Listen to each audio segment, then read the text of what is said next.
Seja bem-vindo ao Nicodemos Cortes, um canal não oficial do Reverendo. Aqui você encontrará os melhores cortes de suas mensagens. Então deixe seu like e se inscreva no canal para receber novos vídeos. A Igreja Adventista declara sobre Jesus no seu livro Nisto Cremos, Fundamento 4. Deus, o Filho Eterno, encarnou-se em Jesus. Por meio dele foram criadas todas as coisas, revelado o caráter de Deus, efetuada a salvação da humanidade, julgado o mundo, sendo para sempre verdadeiramente Deus. Ele se tornou também verdadeiramente homem. Jesus, o Cristo, concebido do Espírito Santo e nasceu da Virgem Maria. Tudo certo. Como eu disse, nós também pensamos assim. Mas há dois pontos polêmicos na doutrina de Cristo na Igreja Adventista. O primeiro é que eles dizem que Jesus Cristo é o anjo Miguel que aparece no Antigo Testamento. Isso aqui, conforme afirma Ellen White no seu livro Os Patriarcas, página 366. A base que eles usam para isso é a passagem de Judas 9, onde o arcanjo Miguel aparece para disputar com Satanás a respeito do corpo de Moisés. Eu vou ler aqui para vocês, porque ninguém lê o livro de Judas pensando que é o Iscariotes, mas não é não. É outro Judas.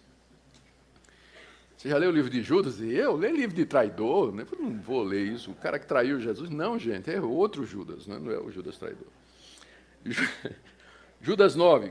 Contudo, o arcanjo Miguel, quando contendia com o diabo e disputava a respeito do corpo de Moisés, não se atreveu a proferir juízo infamatório contra ele. Pelo contrário, disse, o Senhor te repreenda. Na interpretação adventista, esse Miguel aqui, na verdade, era Jesus Cristo.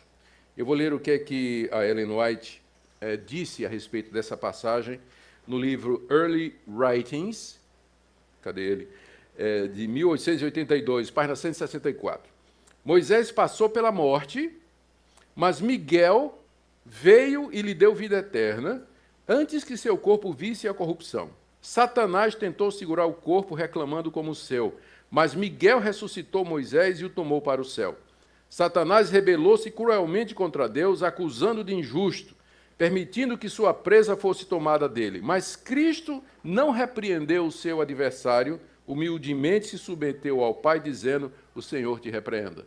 Ou seja, para Ellen White, o arcanjo Miguel lá, na verdade, é Jesus Cristo.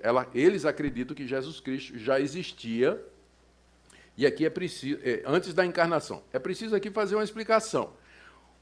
Quando a gente fala na eternidade de Cristo, a gente fala na eternidade do Filho de Deus. A segunda pessoa da Trindade, ela sempre existiu, junto com o Pai e com o Filho. Mas houve um momento na história em que ela encarnou, tomou forma humana, e foi há 2000 anos atrás, no ventre da Virgem Maria e na pessoa de Jesus de Nazaré. Antes disso, ele existia, como sempre existiu, como Deus. Ele não existia numa forma como de um anjo ou de um ser criado ou qualquer outra coisa, como às vezes transparece no pensamento adventista.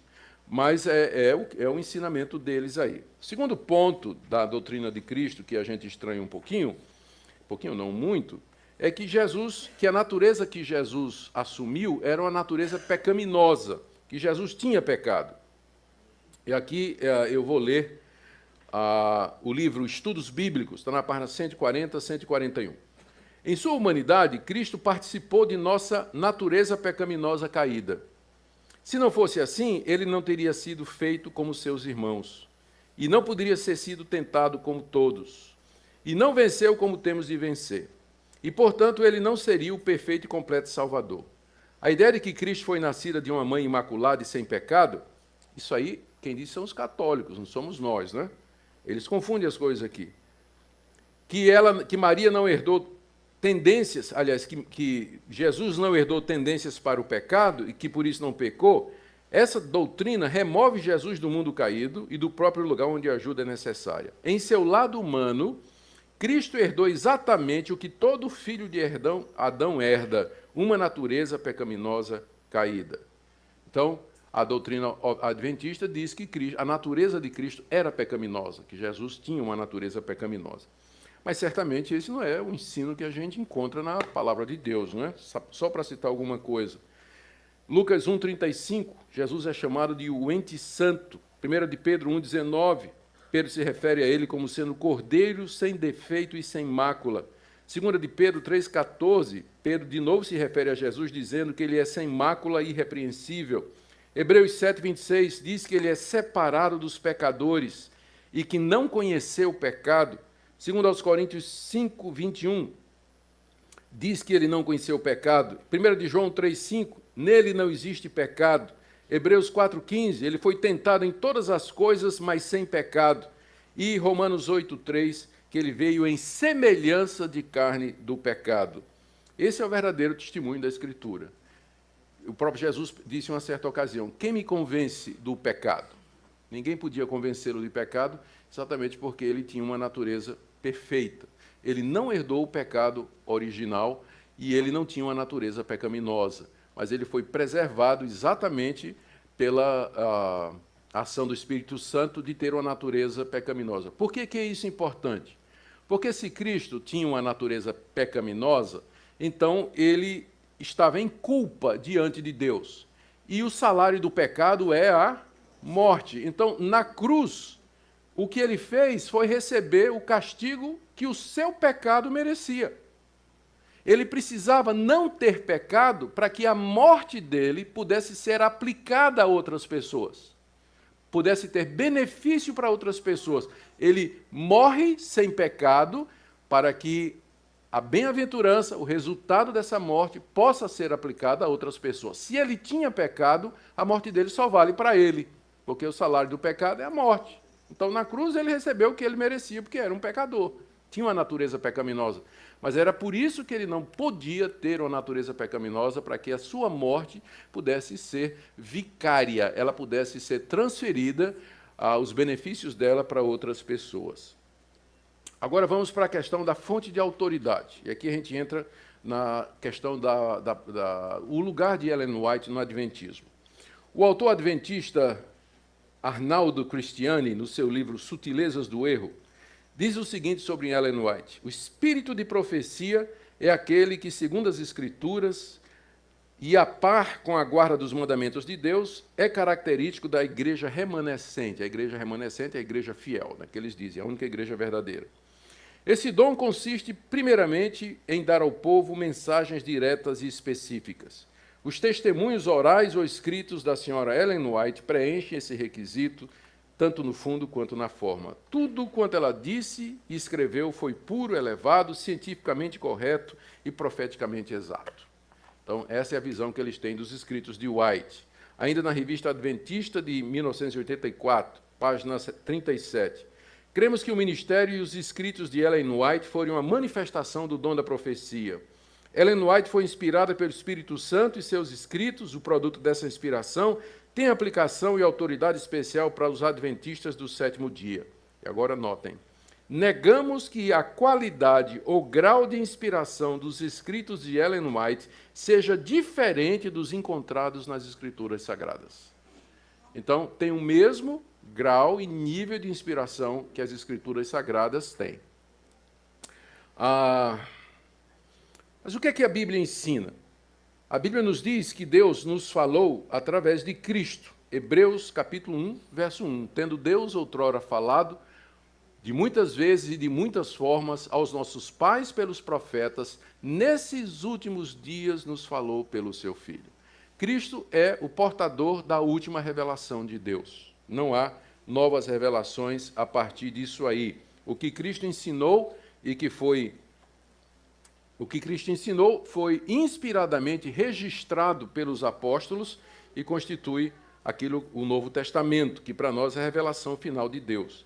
Para nós, essa última revelação é na pessoa de Cristo, seguida das revelações dos apóstolos de Cristo, e, portanto, para nós não tem mais revelações. Essa é uma das características do cristianismo histórico. Sola Escritura. A Bíblia é a única regra de fé e prática. Uma vez encerrada a Bíblia, uma vez que o livro de Apocalipse foi escrito, compilado e acrescentado ao cânon, não há novas revelações. Deus já disse tudo o que ele queria dizer. Tudo que nós precisamos saber a respeito de Deus e que Deus queria que a gente soubesse está nas Escrituras Sagradas. Portanto, as revelações de Ellen White, as revelações de Allan Kardec, as revelações de Mohammed, fundador do islamismo, E essas revelações dos atuais, dos profetas atuais, no meio pentecostal, neopentecostal, para nós são ilusões, para não dizer outra coisa, porque nada há de se acrescentar à revelação de Deus em Cristo Jesus, que já foi registrada pelos apóstolos na Escritura.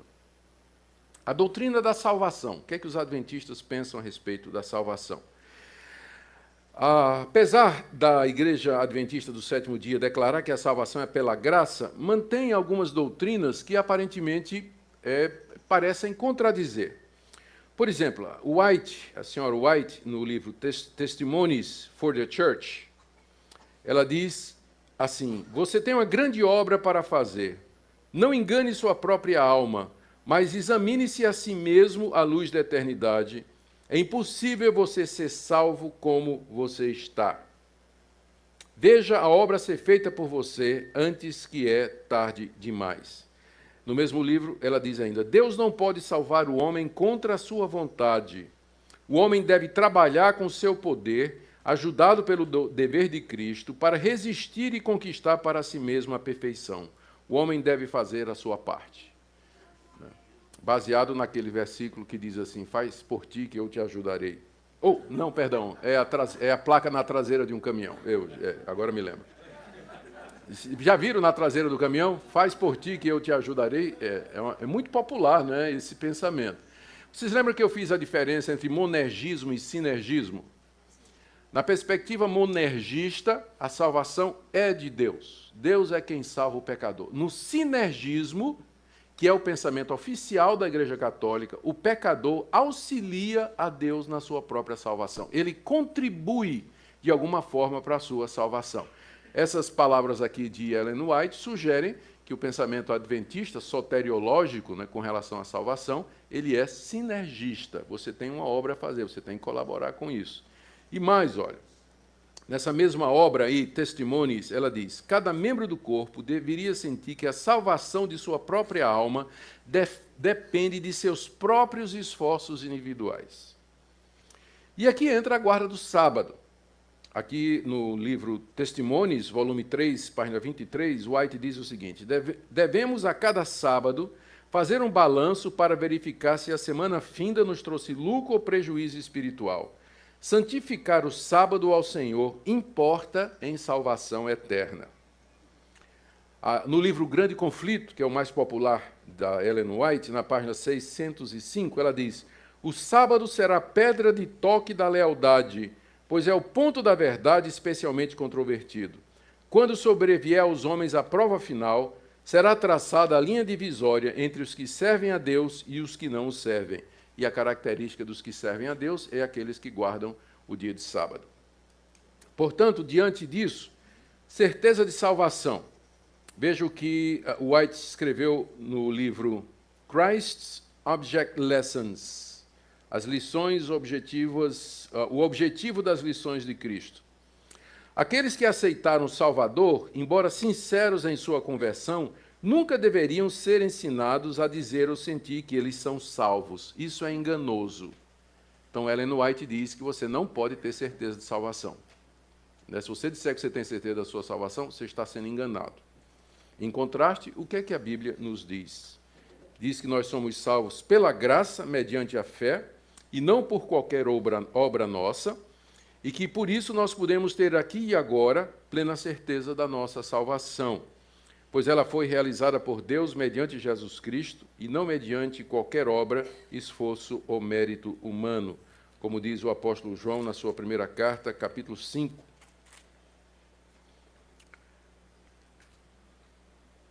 A partir do verso 20. Não, vou ler mais um pouquinho.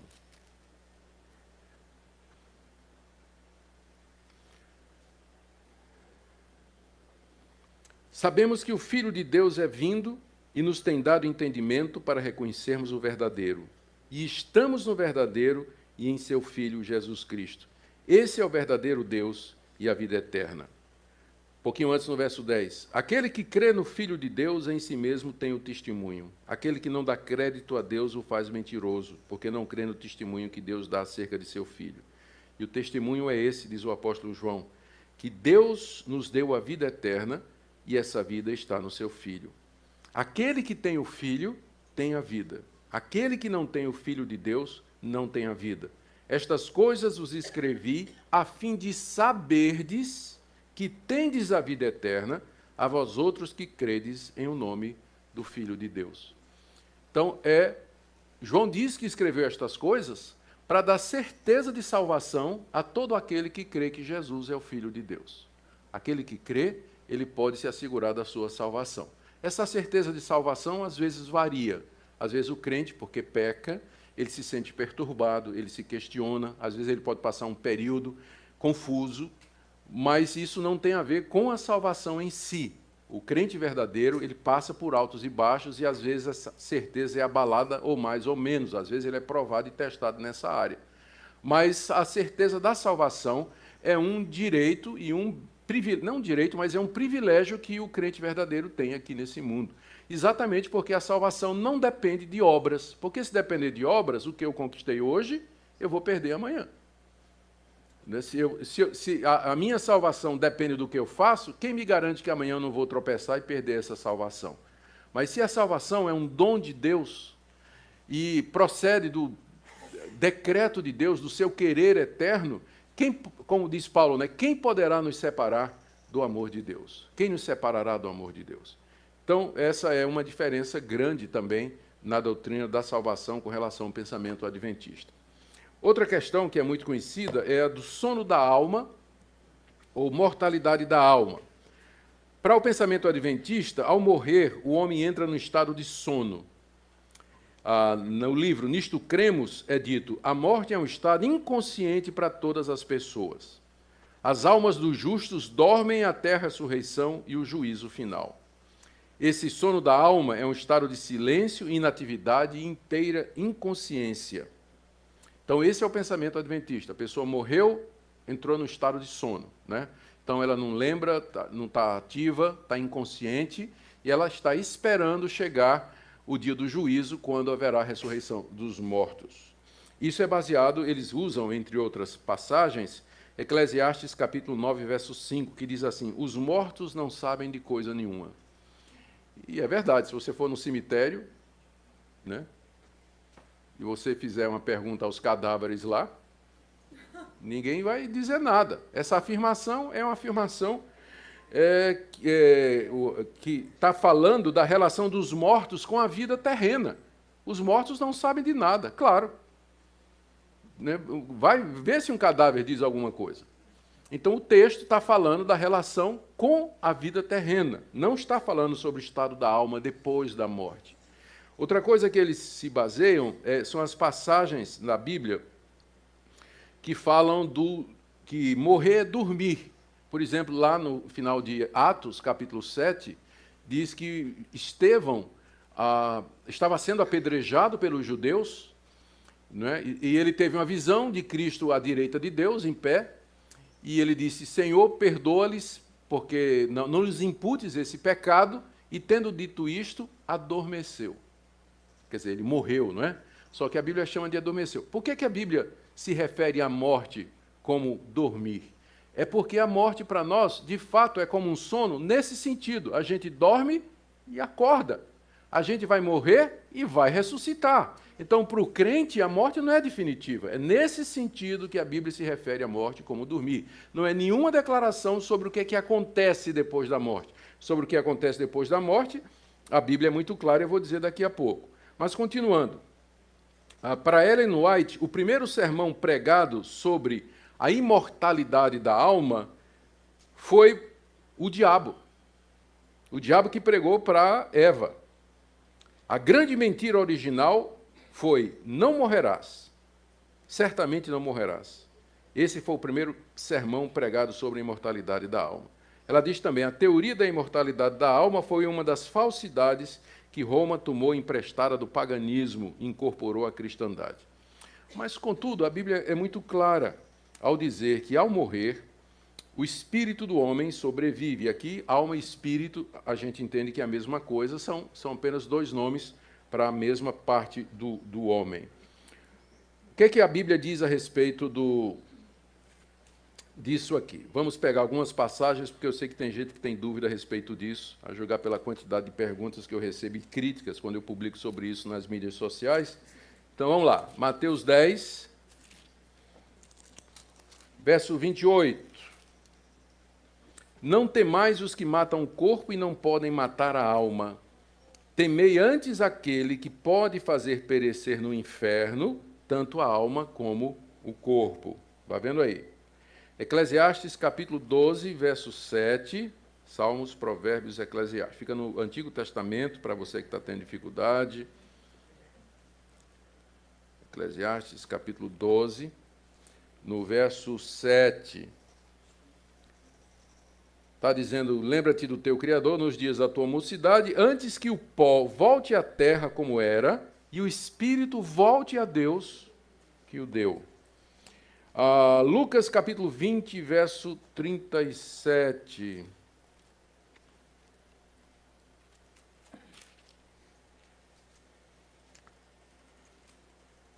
Aqui é só... Tá, os mortos hão de ressuscitar, Moisés o indicou no trecho referente à sarça. Aqui são versículos falando sobre a ressurreição, eles não negam a ressurreição dos mortos, isso aqui não é dificuldade nenhuma. Vamos para Lucas 16, que é um texto bem conhecido, onde nós temos o rico e o mendigo, e todo mundo conhece a história do rico e Lázaro.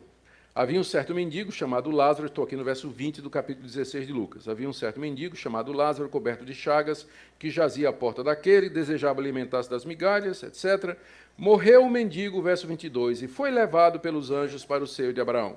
Morreu também o rico e foi sepultado. No inferno, estando em tormentos, levantou os olhos e viu ao longe Abraão e Lázaro no seu seio, e aí continua a conversa. Mais adiante ele pede refrigério, não quer, não tem, e ele diz, Pai, eu te imploro que mandes Lázaro à minha casa paterna, porque tenho 5 irmãos. Então ele estava perfeitamente consciente, lembrava que tinha irmãos, lembrava da casa do seu pai, e a resposta também foi negativa.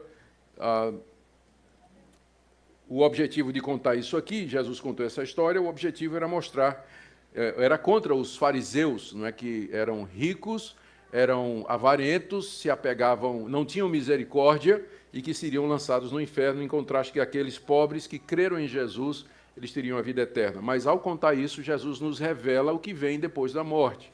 Então, um foi para um estado de glória e de graça e de alegria na presença de Deus, e o outro entrou consciente no estado de sofrimento, lembrando, inclusive, de tudo que tinha acontecido aqui na terra. Então, esse é o ensino claro da Escritura. Não tem nada na Bíblia dizendo que depois da morte a gente entra no estado de inconsciência. Segundo aos Coríntios, capítulo 6, capítulo 5, o apóstolo Paulo, segundo os Coríntios, capítulo 5,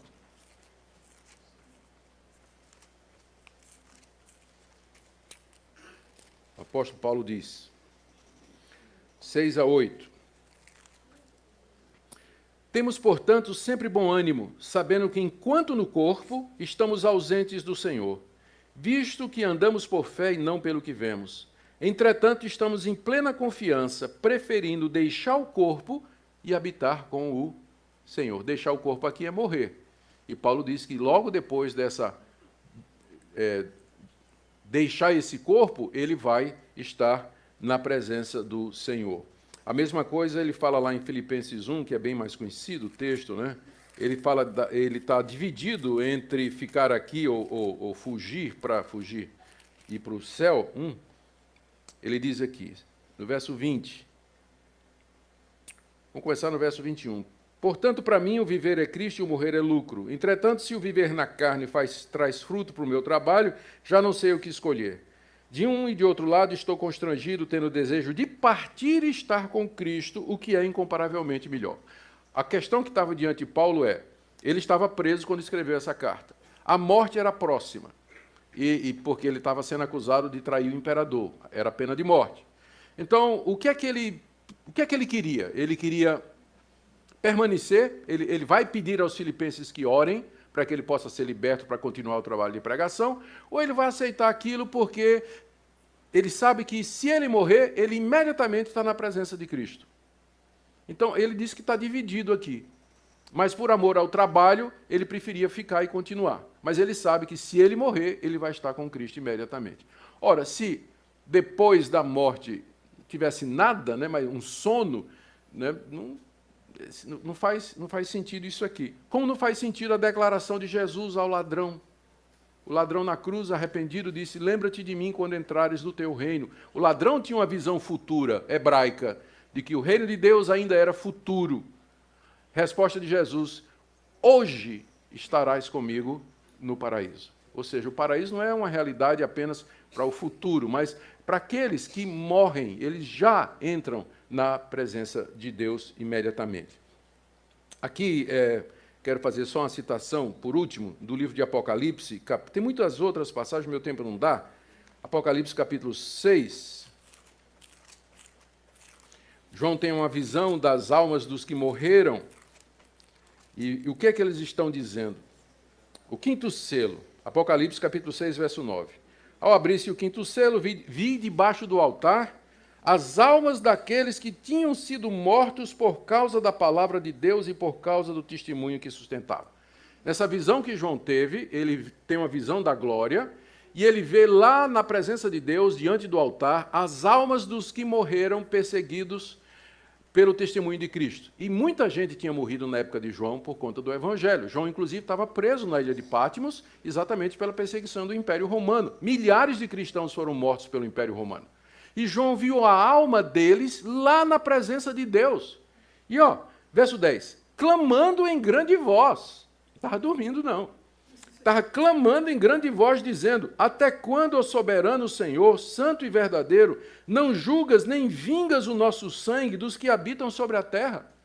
Eles estavam perguntando a Deus. Eles se lembravam que tinham sido mortos por conta de Cristo. E eles estavam dizendo a Deus: até quando o Senhor não vai nos vingar, vai fazer justiça contra esses ímpios que perseguem o teu povo, perseguiram o teu filho Jesus Cristo? E aí Deus responde: espera um pouquinho, porque ainda tem mais. Diz, tem que se completar o nome daqueles que vão morrer. Tem muito mais mártires que vêm pela frente. Ora, isso foi há 2000 anos atrás. Imagina a quantidade de outras almas que foram acrescentadas a essas, aguardando e pedindo a Deus o juízo de Deus sobre esse mundo ímpio. Ou seja, é claro que quando a pessoa, biblicamente falando, é claro que quando a pessoa morre, ou ela vai para o paraíso na presença de Deus, está diante de Deus, ou ela já entra nesse estado de sofrimento que nós já vimos aqui. Em ambos os casos, elas estão conscientes. E você vai me perguntar: vai lembrar? Vai lembrar sim. Vai lembrar sim. Está claro aqui, tanto... Você vê aqui, essas almas dos que morreram eram crentes, se lembravam perfeitamente, não é, do que tinha acontecido antes. Mas os meus entes queridos, como é que eu posso ser feliz no céu, me lembrando dos meus filhos que foram para o inferno, meu marido que não era crente e tudo mais.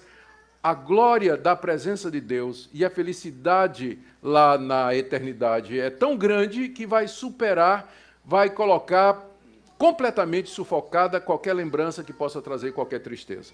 Então, isso aí a gente não se preocupa. Mais um pouquinho aqui. Tomar um pouquinho de água. Ontem fui no médico, como eu disse a vocês, né? Eu fiz uma cirurgia no fundo da garganta, tinha uma manchinha, aí teve que remover o tecido. Isso foi o ano passado aqui em Goiânia, um médico muito bom. Ele tirou, graças a Deus não tinha nada, mas fez uma cicatriz, né? Cicatriz.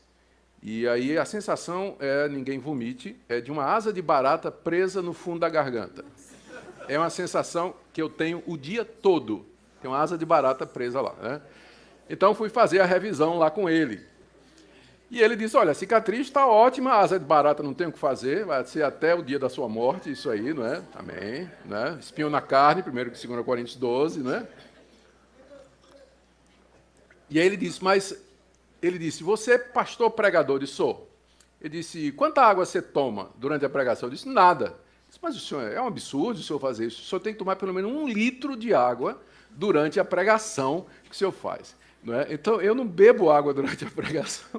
Eu estou bebendo, vou passar a beber agora por conta disso, né?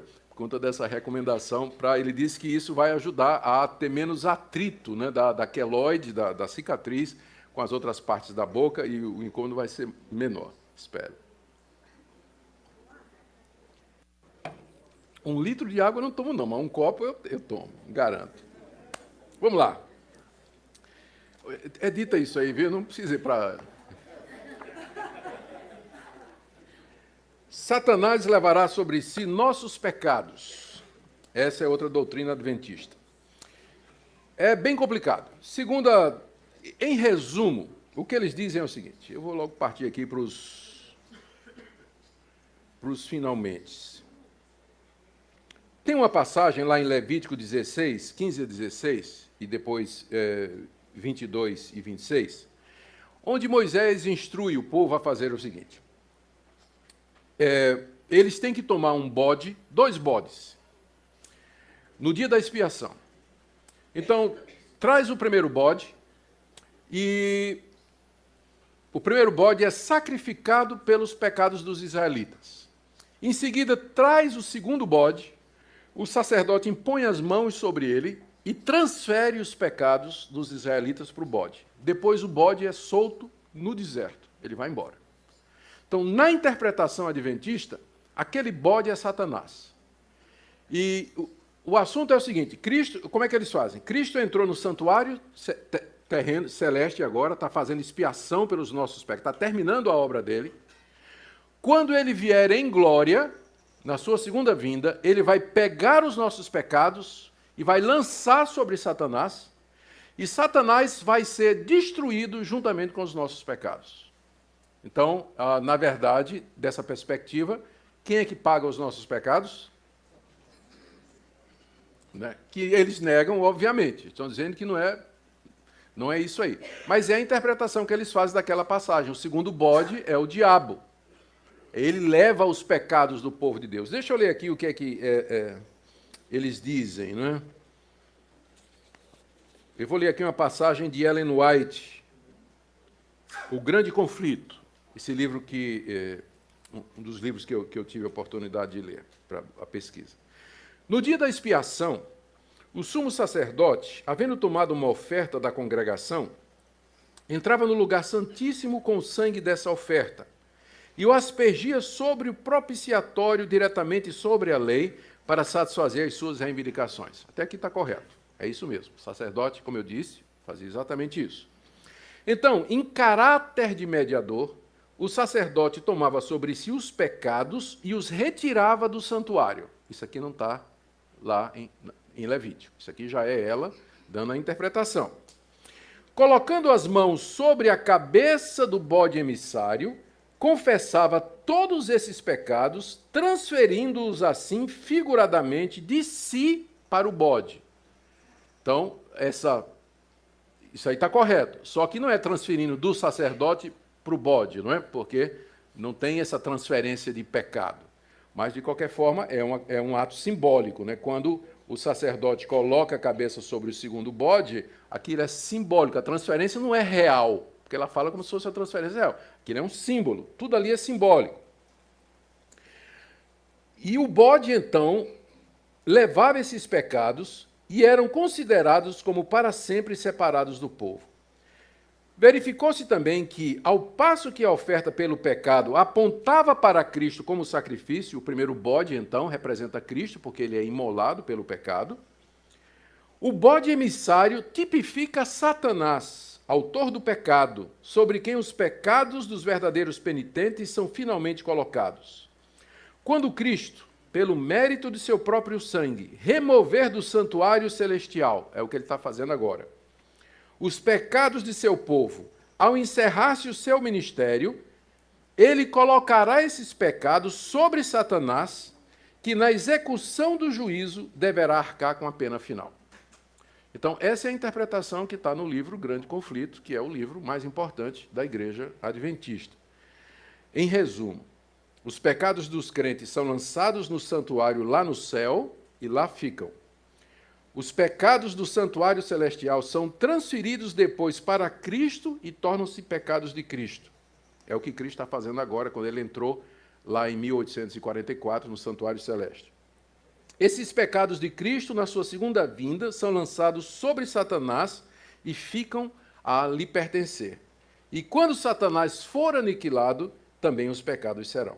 Em suma, a essência do plano da salvação da Adventista aparenta fazer Satanás participar da obra da redenção, como alguém que vai sofrer e ser destruído pelos pecados dos homens. Aquela passagem de Levítico 16, a verdade é que os 2 bodes são uma única oferta pelo pecado. E, evidentemente, uma dupla representação de Cristo. O ponto principal é que Cristo não somente sofre pelos nossos pecados, o primeiro bode, mas que ele leva os nossos pecados para longe de nós finalmente, o segundo bode. Os 2 bodes são uma representação de Cristo, é tudo simbólico e figurado. Tudo é bastante simples e não precisa de ideias esquisitas que só obscurecem o sentido. As Escrituras são claras quando dizem que é Cristo que leva o nosso pecado. Isaías 53, ele levou sobre si as nossas iniquidades. Os nossos pecados levou sobre si. Pelas nossas feridas, pelas suas feridas, nós fomos sarados. É Cristo quem leva sobre si os nossos pecados e é Ele quem os afasta de nós. Ele é a propiciação pelos nossos pecados. Romanos 3, 25, 1 de João, capítulo 2, verso 2. Filhinhos, estas coisas vos escrevo para que não pequeis, e se alguém pecar, temos um advogado junto ao Pai, Jesus Cristo o justo, e ele é a propiciação pelos nossos pecados. E não somente pelos nossos, mas pelos de todo o mundo. E estou chegando ao fim, a guarda do domingo como dia do Senhor, que é um ponto que é assim, que o pessoal conhece os adventistas mais por isso, né? A insistência da guarda do sábado como dia do Senhor e a crítica aos evangélicos que guardam o domingo. Para os adventistas, a observância do domingo é apostasia. Ellen White, escrevendo no livro Testemunhos, a lei da observância do primeiro dia da semana é produto de uma cristandade apóstata. Ela diz também que a observância do domingo é fruto do mistério da iniquidade. Deve sua existência ao mistério da iniquidade e sua imposição é o virtual reconhecimento do romanismo. Mas será que as Escrituras desejam nos ensinar exatamente isso? Cristo, na verdade, é o Senhor do sábado, isto é, o sábado que submete a Ele. Deixa eu mostrar aqui para vocês as razões pelas quais os cristãos eles passaram a guardar o dia de domingo depois da ressurreição de Cristo e do dia de Pentecostes. Primeiro, Cristo ressuscitou no primeiro dia da semana. Isso está claro. Leia, por exemplo, Marcos 16, verso 1. O primeiro dia da semana, que é o domingo, foi o dia especial das manifestações de Cristo. Ele se manifestou 5 vezes no primeiro domingo e outra vez no domingo seguinte, Lucas 24, João capítulo 20. O Espírito Santo foi derramado no dia de Pentecostes, que é um dia de domingo. Os cristãos dos tempos apostólicos costumavam se reunir aos domingos para celebrar a Santa Ceia do Senhor, pregar e separar suas ofertas. Atos capítulo 20, verso 7, 1 Coríntios 16, versos 1 e 2. A história confirma que a prática do domingo já acontecia antes do decreto de Constantino, porque eles dizem que quem introduziu a prática do domingo foi o imperador Constantino no século IV. Mas eu quero ler para vocês aqui algumas coisas. A lista é grande. Carta de Barnabé, do século 100, aliás, desculpa, século 100, do ano 100 depois de Cristo. Nós celebramos o primeiro dia com regozijo, no qual Jesus ressuscitou dos mortos e, após ter aparecido, subiu aos céus. A carta de Barnabé era um discípulo do apóstolo João. Ele escreveu essa carta famosa, onde ele diz já, no ano 100, que os cristãos já se reuniam no dia do domingo. Inácio de Antioquia, numa carta do ano 107. Não mais observamos o sábado, vivemos na observância do dia do Senhor, no qual também nossa vida reviveu por ele e por sua morte. Inácio de Antioquia, no ano 110, na sua carta aos Magnesianos. O cristão, deixando a velha ordem, já não guarda o sábado, senão o domingo. Justino Mártir, do ano 145. E no dia chamado domingo, todos, quer das cidades, quer dos campos, reúnem-se em um lugar. Leem a memória dos apóstolos e dos profetas, a Bíblia, né? Trazem pão e vinho, dando graças a Deus. O presidente ora, o povo responde amém. Nós nos reunimos aos domingos porque é o primeiro dia da semana no qual Deus formou o mundo e porque Jesus Cristo, nosso Salvador, nesse dia ressuscitou dos mortos. Dionísio de Corinto, do ano 170, diz, na sua carta aos Coríntios, a igreja passou a guardar o dia do Senhor, que é o domingo. Bardessanes de Edessa, no ano 180, em certo dia, o primeiro dia da semana, nos reunimos, lemos e jejuamos. Orígenes, do ano 225, guardamos certos dias, como, por exemplo, o dia do Senhor. Anatólio de Laodiceia, do ano 270, a festa solene da ressurreição do Senhor deve ser comemorada no primeiro dia da semana. Constituições apostólicas do terceiro século, no dia da ressurreição do Senhor, não deixemos de nos reunir dando graças a Deus. Cipriano de Cartago, no terceiro século, quando, porém, Cristo veio, tudo em verdade foi cumprido, pela razão do primeiro dia, depois do sábado, ser aquele em que o Senhor haveria de ressuscitar e vivificar-nos, dando a circuncisão do Espírito, assim também o primeiro dia chamamos dia do Senhor. E aqui a lista continua, eu não vou aborrecer vocês com citações dos pais da igreja, mas são centenas de citações em que os pais da igreja, nos seus escritos, muito antes de Constantino, eles dizem que os cristãos guardavam o domingo como sendo o dia do Senhor. O sábado foi abolido. Por essa razão, ele não aparece nos 4 preceitos lá de Atos, capítulo 15, de 20 a 29. E o texto de Colossenses, eu vou terminar com isso aqui, o texto de Colossenses, capítulo 2, 16 a 17, ele não deixa dúvida. Se você quiser abrir aí, olha o que é que diz o apóstolo Paulo. Filipenses 2, a partir do verso 16. Ninguém, pois, vos julgue por causa de comida e bebida, o dia de festa, ou lua nova, ou sábados, porque tudo isso tem sido sombra das coisas que haviam de vir, porém o corpo é de Cristo. Essa figura que Paulo está usando aqui, ela é muito interessante, eu gosto sempre de usar. Imagina que por trás de mim aqui tem essa luz bem forte, não é?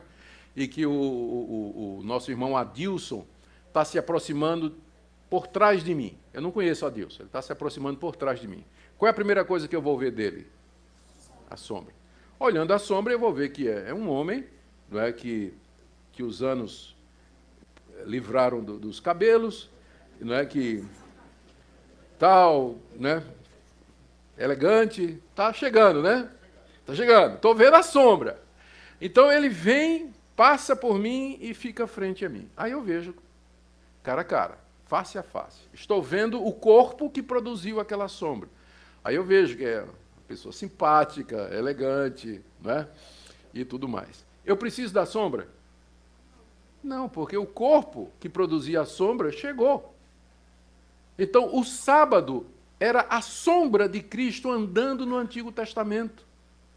Cristo vinha andando, chegando no Antigo Testamento. A primeira coisa que a gente viu é a sombra dele. Então, as coisas do Antigo Testamento, os sacrifícios, os sacerdotes, o sábado, tudo aquilo era a sombra que o corpo de Cristo projetava. Cristo já veio, ele já encarnou, eu não preciso mais da sombra. O sábado faz parte daquelas questões cerimoniais instituídas à nação de Israel, e o que prevalece é o princípio de você trabalhar 6 dias e descansar 1. E esse dia de descanso agora é o dia do descanso de Cristo, quando ele entra na sua glória depois da ressurreição. Então nós entendemos que cumprimos o 4º mandamento, lembra-te do dia de sábado para o santificar, guardando-o através do domingo, porque esse mandamento apontava profeticamente para a ressurreição de Jesus Cristo. Eu ainda podia falar sobre o juízo investigativo, né? O que Cristo está fazendo no céu, investigando os nossos pecados, mas eu creio que não é necessário, porque não tem nenhuma fundamentação bíblica para isso. A Bíblia diz que a obra de Cristo já foi completa. Ele ofereceu-se de uma vez por todas pelo pecado. E, portanto, não há mais nada a ser feito com relação às Escrituras Sagradas. Quem intercede por nós é o Senhor Jesus, uma vez que ele concluiu o seu sacrifício vicário, vivendo sempre para interceder por nós. Uma outra doutrina, diz que não tinha, mas tinha só essa daqui. Eles acreditam na aniquilação dos ímpios e Satanás. A adventista não acredita no inferno, no sofrimento eterno.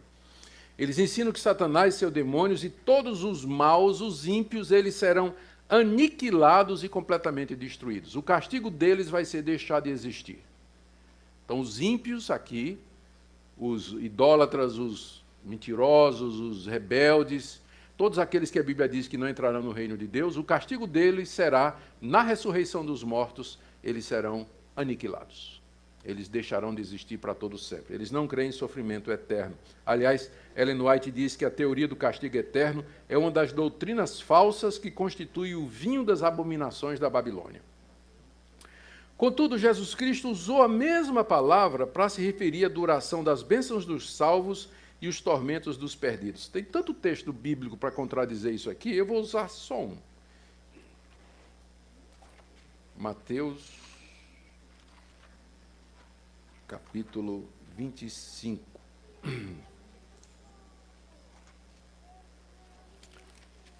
Jesus, depois de descrever o grande julgamento, em que vai ter as ovelhas à direita e os bodes à esquerda, e ele diz então: irão estes, se referindo às ovelhas, para os bodes, para o castigo eterno, porém os justos irão para a vida eterna. A palavra eterna aqui, aionios, é a mesma nos dois casos.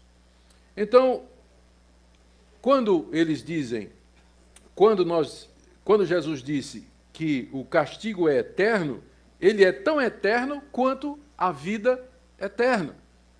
A vida eterna não significa somente uma vida em comunhão com Deus eterno, não indica apenas a qualidade de vida, mas também a sua duração, em contraste com o sofrimento da morte. Da mesma forma, quando se refere ao castigo eterno, não é que é um castigo eterno porque será infligido por um Deus eterno, mas porque a sua duração é para todo sempre.